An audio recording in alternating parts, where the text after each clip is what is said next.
وہ پیدا ہوا تو بڑی خوشخبری اس دنیا میں سنائی گئی، اس جہان میں سنائی گئی، فرشتوں کے ذریعے، قاصدوں کے ذریعے، نبیوں کے ذریعے، پیغمبروں کے ذریعے، انبیاء اکبر کے ذریعے، انبیاء اصغر کے ذریعے، ہر جتنے اس دنیا میں آئے مقدس لوگ، اور وہ سب نے یسوع مسیح کی منادی کی، پیروی کی کہ ایک ایسا شخص دنیا میں آنے والا ہے جو نجات دہندہ ہے۔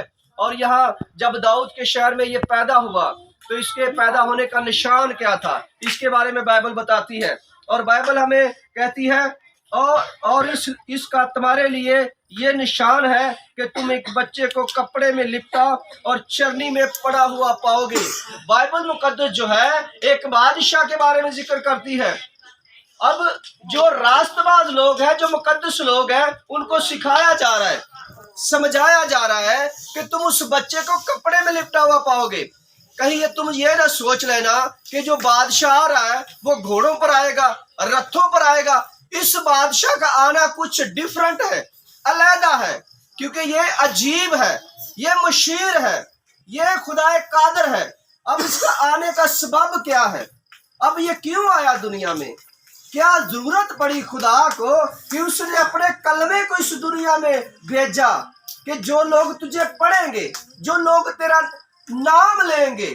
کلمہ جب ہم پڑھتے ہیں، جس کا ورد جس چیز کا کرتے ہیں، کہیں نہ کہیں تو اپنا کلمہ سنا، ہمارا کلمہ یسوع ہے، ہم اس کا نام لیتے ہیں، اس کے نام سے بڑے بڑے کام ہوتے ہیں، بڑے بڑے معجزات ہوتے ہیں۔ بائبل مقدس کہتی ہے کہ جو لوگ جن کے گھٹنے یسوع مسیح کے آگے جھکیں گے وہ نجات پائیں گے، اور کسی کے پاس نجات نہیں ہے۔ نہ بائبل مقدس کسی کو نجات دہندہ ڈکلیئر کرتی ہے سوائے یسوع مسیح کے۔ آپ خوش قسمت ہیں کہ آپ مسیح گھرانوں میں پیدا ہوئے ہیں، آپ خوش قسمت بیٹیاں ہیں کہ آپ مسیح گھرانوں میں پیدا ہوئی ہیں۔ ایز اے کرسچن ہوتے ہوئے آپ کو اتنا اسپرچل ہونا چاہیے، آپ کو اپنے خدا کی پہچان ہونی چاہیے کہ جو لوگ بتوں کو پوجتے ہیں وہ کس طرح ان کی عبادت کرتے ہیں، اور ہم زندہ خدا کو چھوڑ دیتے ہیں، ہم اس کی عبادت کیوں نہیں کرتے؟ وہ لوگ 3 گھنٹے 4 گھنٹے بتوں کی عبادت کرتے ہیں، اور ہم جو زندہ خدا ہے ہمارا، جو مننجی ہے، وہ یسوع مسیح چاہتا اگر اس کے بارے میں زبور نویس کہتا ہے کہ وہ بادلوں کو رتھ بناتا ہے اور ہوا کے بادلوں پر سیر کرتا ہے، وہ کسی طرح بھی آ سکتا تھا۔ لیکن یہ جو بات بائبل میں عجیب لکھی ہوئی ہے، عجیب لفظ جس کا میننگ ہے، عجیب کا مطلب ہے عجیب کام ہونا۔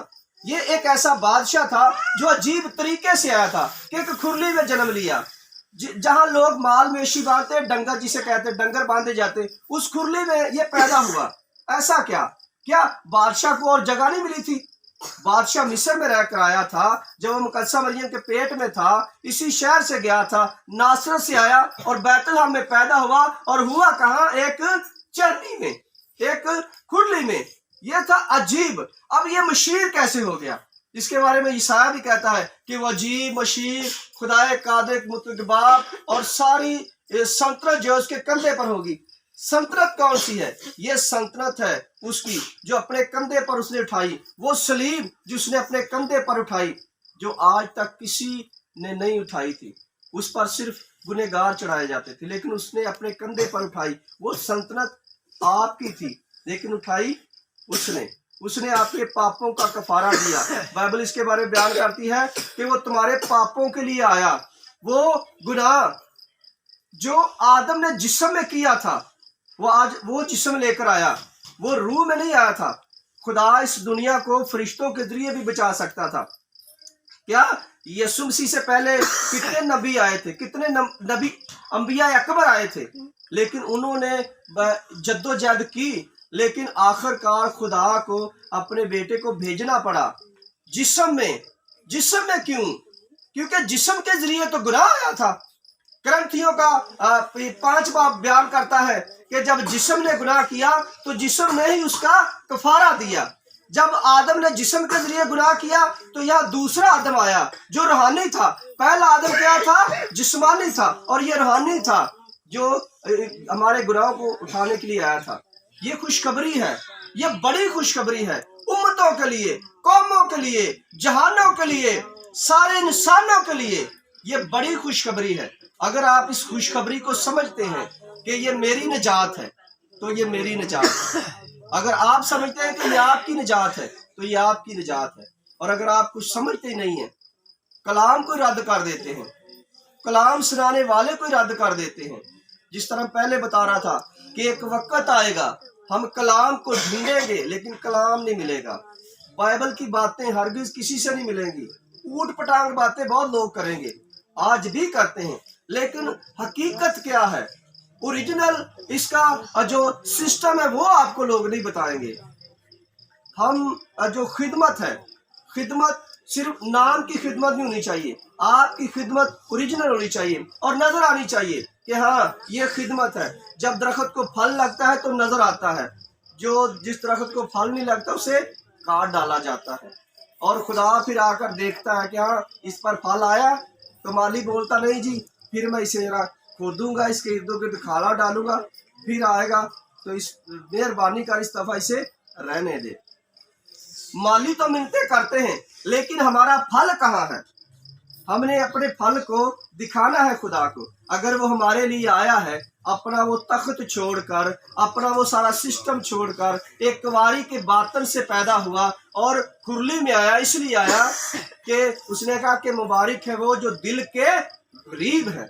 अगर आप दिल से उसकी इज्जत करते हैं क्योंकि वो गरीब बनकर आया आपके लिए। अगर वो एक मछली के मुंह से सिक्के को पैदा कर सकता है तो वो क्या कुछ नहीं कर सकता? वो लोगों को मालो दौलत दे सकता है तो क्या उसके पास कुछ क्यों नहीं हो सकता? सब कुछ उसके पास था, लेकिन उसके बावजूद अपनी जिंदगी उसने इस तरह बसर की कि उसने एक नमूना पेश किया, अपना एक अक्स छोड़ा, अक्स आपके लिए कि आप उसकी पैरवाई करें और उसको समझें कि वो किस लिए आया। वो बच्चा जो चरनी में कपड़े में लिपटा हुआ और मजूसियों ने देखा और जो गुडरियों ने देखा और जो लोग वहाँ आए थे। अब इस बात से लोग उस वक्त जब हुआ था ना यीशु मसीह, उस वक्त भी जेलसी करने लगे थे। और सबसे बड़ी उस दौरे हुकूमत ने जेलसी की यीशु मसीह के खिलाफ उठी। आप जानते हैं वो किसकी हुकूमत थी? बाइबल मुकद्दस उस हुकूमत के बारे में बयान करती है। हेरोदिस बादशाह की, कैसर औगुस्तस की हुकूमत थी जो यीशु मसीह के खिलाफ खड़ी हुई थी। जोरदार तालियां इस बेटी के लिए कि हमें इस बात को ज़हन-नशीन करना है कि अभी यीशु मसीह पैदा हुए हैं और उसकी मुखालफत शुरू हो गई है, उसकी खिलाफत शुरू हो गई है। जब तक वो कब्र में चले गए और उसकी कब्र पर भी पहरा, हद कर दी जुल्म की, इंतहा कर दी और मोहरे उस पर मोहर गाड़ दी गई कि इस पत्थर को कोई हटा नहीं सकता। उस वक्त भी रूमी हुकूमत थी। आपके खिलाफ हुकूमतें होंगी। जब यीशु मसीह आपके अंदर पैदा होगा ना, आपके लोग खिलाफ होंगे, आपसे लोग नफरत करेंगे। क्यों करेंगे? क्योंकि आप यीशु मसीह के पैरोकार हैं। आप यीशु मसीह को छोड़ दें, कोई आपके खिलाफ नहीं होगा। आप खिदमत को छोड़ दें, कोई आपके खिलाफ नहीं होगा, क्योंकि आपको जिस काम के लिए चुना गया है, अगर वो काम कर रहे हैं तो आपकी मुखालफत भी होगी, आपके खिलाफ भी लोग खड़े होंगे। लोगों को नजर भी आएगा कि हाँ इस पर नूर है, इस पर नूर चमक रहा है, लेकिन वो फिर भी आपकी मुखालफत करेंगे। यीशु मसीह पर लोगों को पता नहीं था।